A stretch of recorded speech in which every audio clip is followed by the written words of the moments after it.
네, 오늘 말씀은 이 바벨론에서 돌아온 이 귀한 백성들이 이 성전의 이 기초를 놓는 장면입니다. 70년 전 찬란했던 이 솔로몬 성전은 다 파괴되었습니다. 그렇게 이 황무지로 변한 땅에 이 새로운 성전이 세워지는 것이죠. 이 성전을 다시 건축하는 일은 이 보통 일이 아닙니다. 우선 70년간 그 땅에 거주해온 이방인들이 가만히 있지 않습니다. 협박하고 공갈하고 고발을 해대고 무기를 들고 덤빕니다. 이뿐이 아니죠. 그 가난한 와중에 돈을 지불하고 그 건축 자재들을 레바논에서 공수해 와야 합니다. 오늘 7절의 내용인데요. 우리 함께 한번 읽어보겠습니다. 시작. 이에 석수와 목수에게 돈을 주고 또 시돈 사람과 두로 사람에게 먹을 것과 마실 것과 기름을 주고 바사왕 고레스의 명령대로 백향목을 레바논에서 요빠 해변까지 운송하게 하였더라. 문제는 그 요빠 해변에 정박해 있는 그 건축 자재들, 이 나무들을 해발 800m에 위치한 예루살렘까지 운반해야 된다는 것입니다. 그 고생이 상상이 되십니까? 현대 기술로도 그 어려운 그 일이 당시 얼마나 어려웠을지 짐작조차 안 되는 것이죠.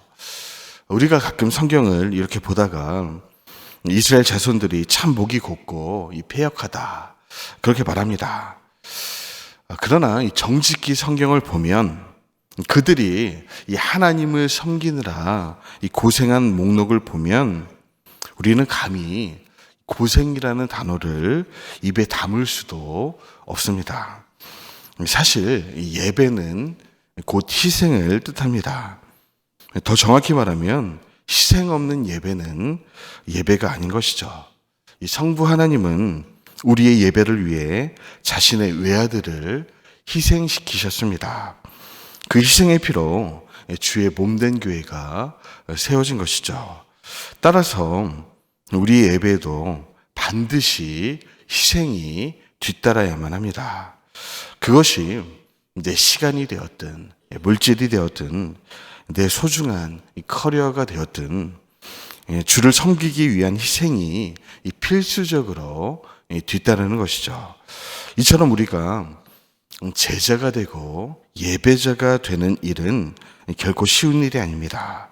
좁은 길이고 좁은 문입니다. 내 인생 전체를 희생하고 허비할 각오가 없이는 갈 수가 없는 길입니다. 그런데 어떤 분들은 멸시천대 십자가는 주가 지고 가셨으니 영생복락 부귀영화는 나만 받아들이겠다 그렇게 말씀합니다. 이런 신자를 소위 못돼 먹은 신자라고 부릅니다. 제자는커녕 신자라고 부르기도 어려운 사람들이죠. 사실 이 바벨론에 살던 이 포로 백성들이 예루살렘에 귀환하는 그 일 자체가 희생이고 헌신이었습니다. 이 당시 바벨론은요, 지금의 미국과 같은 최강대국입니다.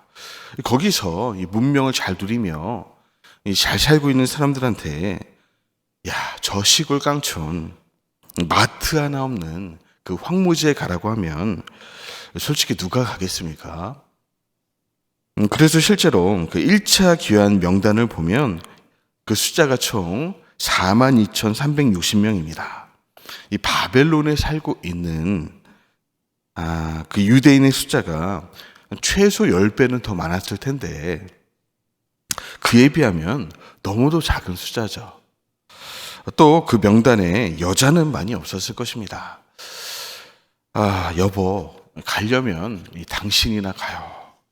지금 우리 아이 고등학교 마치고 바벨론 국립대학 입시 원서 집어넣기 전인데 당신 지금 미쳤어요? 가려면 고생하려면 당신아 가서 고생하세요. 안 봐도 눈에 훤하죠. 그래서 나중에 보면요, 이 포로 귀환한 그 남자들이 이방 여자들하고 막 결혼을 합니다. 물론 잘못한 일이죠. 잘못한 일이긴 한데 남자만 잘못한 건 아닙니다. 그 못된 여자들이, 욕심 많은 여자들이 안 따라왔으니 한두 달도 아니고 몇 년 이상을 남자가 홀로 어떻게 버티겠습니까? 이방 여자라도 결혼해서 살 수밖에 없는 거죠. 그러니 그런 처절한 상황 속에서 고생 해가며 이 성전의 기초를 놓았을 때 얼마나 감격했겠습니까? 참았던 눈물이 그 앞을 가리고 대성통곡이 나오는 것이죠. 이때 이 장면이 12절에 나와 있는데요. 우리 12절의 말씀도 함께 읽어보겠습니다. 시작. 제사장들과 레위 사람들과 나이 많은 족장들은 첫 성전을 보았으므로 이제 이 성전의 기초가 놓임을 보고 대성통곡하였으나 여러 사람은 기쁨으로 크게 함성을 지르니. 특히 그 70년 전에 솔로몬 성전의 영광을 보았던 이 할아버지들은 더 많은 눈물이 났을 것입니다. 지금 이 할아버지들이 80살이면 10살 때 끌려간 것입니다. 이 할아버지들이 70년 만에 이 고향 예루살렘에 와보니 그 어릴 때 엄마 손잡고 예배드렸던 그 아름다운 이 황금성전은 다 무너지고 없습니다. 그 황무지 터에 초란 나무들이 얼기설기 이렇게 세워지는 모습을 보니 기가 막히고 이 가슴이 미어지는 것이죠. 또 마음 한켠에 그런 마음도 드는 것입니다. 70년 뒤에 돌아올 것이라던 이 예레미야의 예언이 진짜 이루어지는구나. 당시에는 도저히 믿을 수가 없었던 에스겔 선지자의 이 예언이 진짜로 성취가 되는구나. 그때 그 선지자의 말들이 사실이었구나. 여러분, 그 6.25 전쟁 이전에는 이 남한 교회의 숫자보다 이 북한 교회의 숫자가 압도적으로 많았습니다. 특히 1907년 이 평양의 대붕을 중심으로 수많은 교회들이 이 북한 전역을 뒤덮고 있었죠. 그러나 이 전쟁 이후 이 북한의 그 수많은 교회들은 다 지하로 숨어 들어갔습니다. 이제 그 신앙의 명맥을 이어가던 분들도 다 순교하거나 돌아가셨고 남아있는 분이 많이 없습니다. 남쪽으로 피난 온 시리아민들 중에 북한에서 예배를 드렸던 기억이 있는 그런 분들도 거의 다 돌아가신 상황입니다.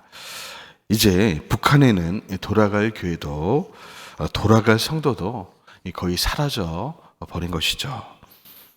하지만 또 모릅니다.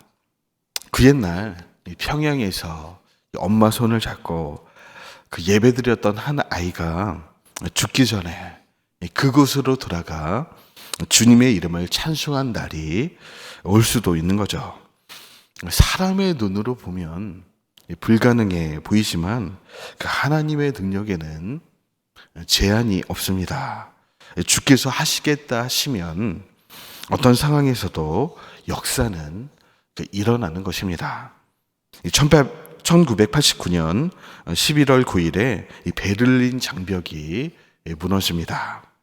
이듬해 10월 3일 모든 사람이 불가능하다고 말해왔던 동독과 서독의 통일이 현실이 되었습니다. 그 시작은 동독의 몇몇 교회에서 시작된 통일을 위한 평화 기도회였습니다. 하나님의 역사는요, 이 작은 기도회로부터 시작되어서 전 민족적인 평화 운동으로 확산이 되었습니다. 화해와 용서의 물결이 전 독일 사회를 휘감게 되었고, 결국 20세기 최고의 기적이 일어난 것입니다. 그렇습니다. 우리도 모릅니다. 우리 한반도 땅에도 예레미야처럼 저 골방 깊숙한 곳에서 평생을 기도해온 분들이 계실 것입니다. 우리도 이 새벽 이 거룩한 기도에 동참해 봅시다. 그리하여 결국 우리가 아닌 주가 일하시게 합시다. 길이 막혀 있다면 열어주실 것이고 방법이 없다면 찾아내실 것입니다. 하나님께서 우리의 그 기도에 응답해 주신다면 21세기 최고의 기적을 우리 생애 한가운데 목도하게 될 것입니다. 기도하겠습니다. 하나님 아버지, 많은 사람들이 한국교회는 끝났다고 말합니다. 다음 세대는 사라지고 있고 선교사는 점점 줄어들고 있으며 그 많던 기독교 동아리는 하나둘 문을 닫고 있습니다. 그러나 어떤 이는 오늘도 꿈을 꾸며 기도합니다. 부산에서 출발한 이 복음의 기차가 평양을 넘고 압록강을 넘어 열방을 향해 가는 그날을 바라봅니다. 100여 년 전 가장 가난한 국가였던 대한민국을 택하신 하나님, 아직 이곳에 7천 명의 남은 자들이 있사오니 그들의 헌신의 피가 흐르고 흘러 예배가 없는 마을에 닿게 하옵소서. 북한의 3,312개의 리마다 복음의 찬송이 울려 퍼지는 날이 오게 하여 주옵소서. 언젠가 남과 북의 교회가 손을 잡고 저 미전도 종족의 선교사를 파송하는 역사를 눈으로 보게 하여 주옵소서. 만왕의 왕 역사의 주인이신 예수 그리스도의 이름으로 기도합나이다. 아멘.